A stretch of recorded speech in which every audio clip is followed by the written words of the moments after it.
J'avais tellement de prévisions et de certitudes pour l'avenir.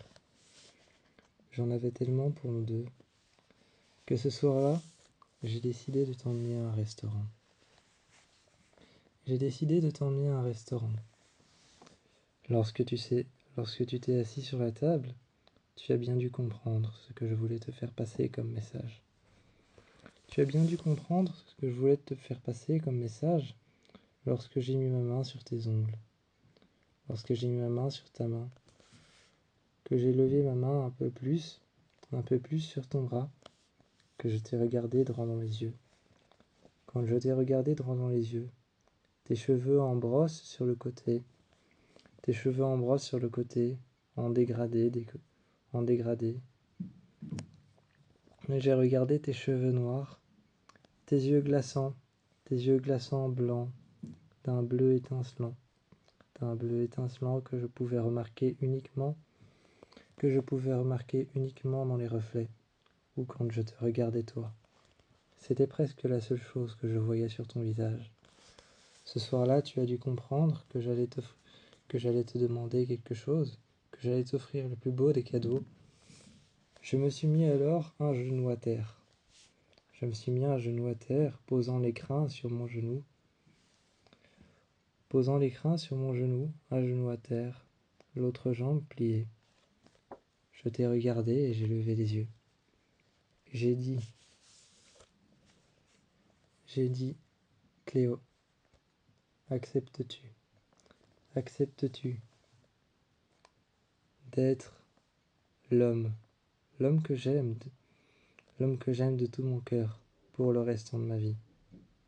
Tu savais que j'allais faire ce genre de choses ce soir-là. Dans ma tête, moi, j'imaginais déjà ça comme ça. Mais quand on est arrivé devant le restaurant thaïlandais, il était fermé. Tous mes rêves se sont effondrés.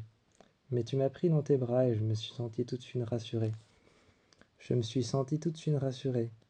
Sentant presque toute la Thaïlande et ses temples, ses belles maisons et ses immeubles énormes, sentant presque toute la Thaïlande bouger autour de moi. Je sentais les villes vibrer, je sentais les immeubles, la grandeur des immeubles qui nous enfermaient comme dans une cage,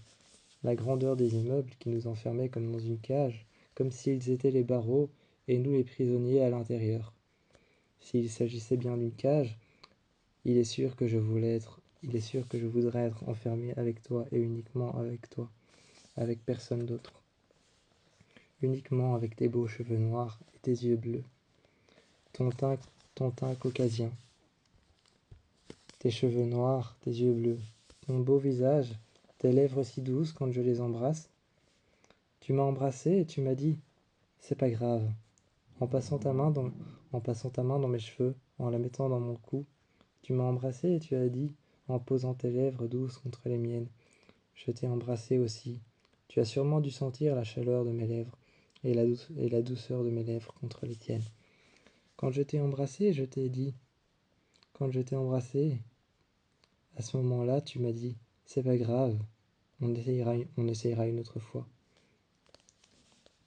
Tu m'as dit, merci quand même. Quand tu m'as dit merci quand même, tu m'as tendu un bras et tu es parti, tu t'en es allé et tu m'as tendu un bras. Je t'ai regardé et je t'ai pris par le poignet. Tu m'as dit, allez viens, et tu es monté sur un rebord. Tu m'as pris dans tes bras, tu m'as tourné contre toi, tu m'as pris en mettant tes mains sur mon torse et tu as dit, regarde un peu ce qui nous entoure. C'est pas beau et merveilleux? Tu m'as dit de lever les yeux.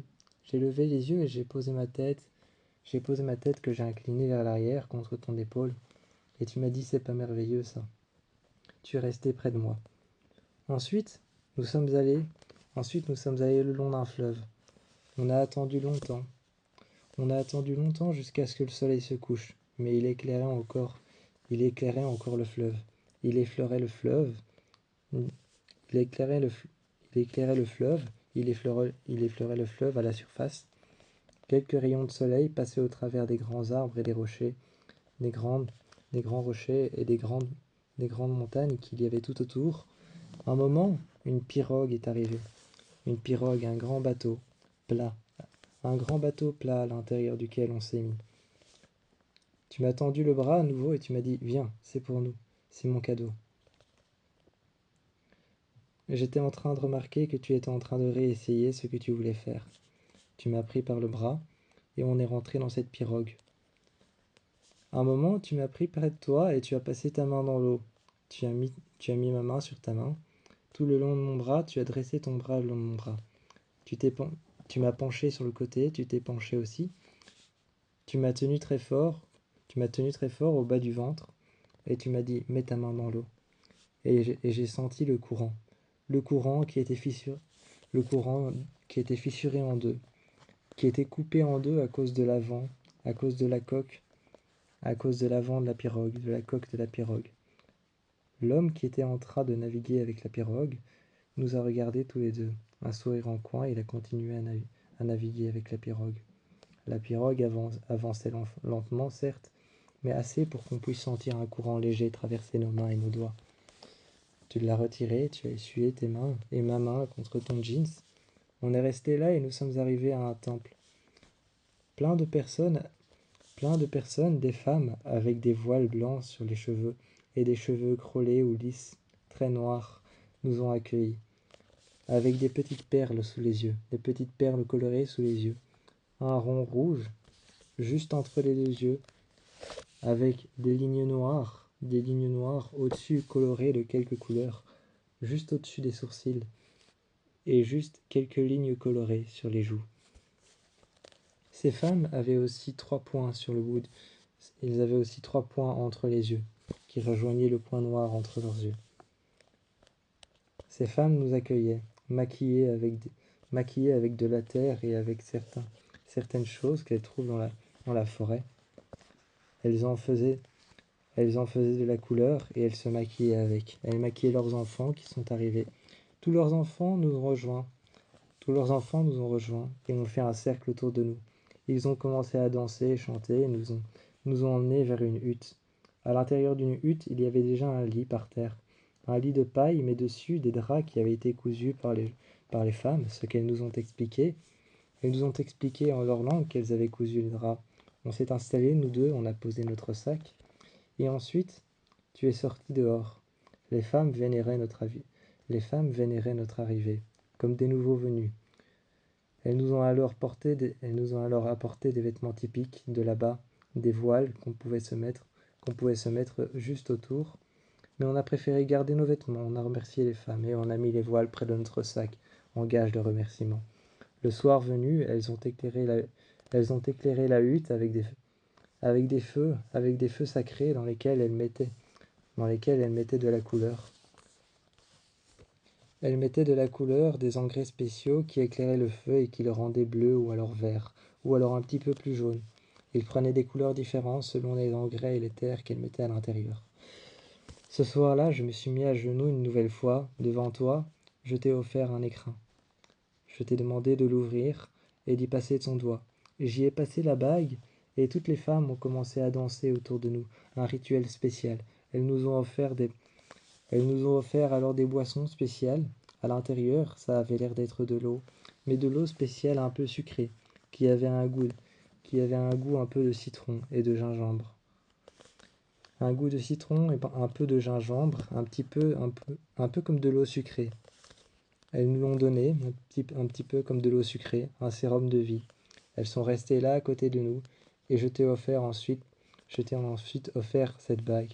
Tu l'as tenue dans ta main, tu m'as regardé, tu m'as remercié. Les enfants ont commencé à danser autour du feu, à nous entraîner dans la danse. On a dansé le soir avec eux. Un enfant est venu dormir près de nous deux quand on s'est endormi dans la hutte. Un des enfants est venu dormir près de nous deux. Il m'a posé une question dans sa langue, mais je n'ai pas compris. J'ai hoché la tête, tout simplement, en pensant qu'il m'avait demandé pourquoi est-ce que j'avais fait ça. Ils nous ont alors initiés à plusieurs rituels. Ils nous ont coloré le visage comme elles le faisaient. Des lignes blanches en dessous du visage, une ligne rouge le long du nez, et juste un point sur le visage, sur le front. Elles nous ont initiés avec les couleurs qu'elles avaient au-dessus des yeux. La femme qui faisait ça, qui nous maquillait, nous racontait pourquoi est-ce qu'elle mettait ces couleurs. Elle disait que le bleu c'était pour la protection, le rouge pour l'amour, le jaune pour la maladie, le orange pour la santé et les divinités. Elle continuait à parler, elle continuait à parler dans notre langue, elle avait un accent un peu hindou, et elles nous ont initiés à tout un sac à l'intérieur duquel il y avait des galets avec dessus des choses qui étaient gravées, des symboles qui ressemblaient à des animaux, ou alors des symboles qui ressemblaient à des lettres. Elles nous en ont donné quelques-uns. Moi j'avais un symbole qui ressemblait à un oiseau. Je l'ai mis près de toi parce que pour moi tu étais ma petite hirondelle à soigner. La petite hirondelle que je récupère avec une aile cassée. Celle que je soigne et que je garde tout près de moi. Que je compare au soleil au lever du matin qui me frappe contre le visage. Tu étais ça. Tu étais ça pour moi, alors j'ai mis le galet près de toi pour te protéger. Je ne savais pas en quoi il était nécessaire, peut-être utile à beaucoup d'autres choses. Mais je t'ai regardé, et ce soir-là, quand tu avais ta bague à la main, ce soir-là, tu étais devenu mon époux, mon fiancé, la personne avec qui j'allais rester pour le reste de ma vie. M'engager à mourir avec toi, m'engager à rester le plus près de toi, m'engager à te protéger et bien d'autres choses, telles que le fond ses galets et ses protections sur le visage.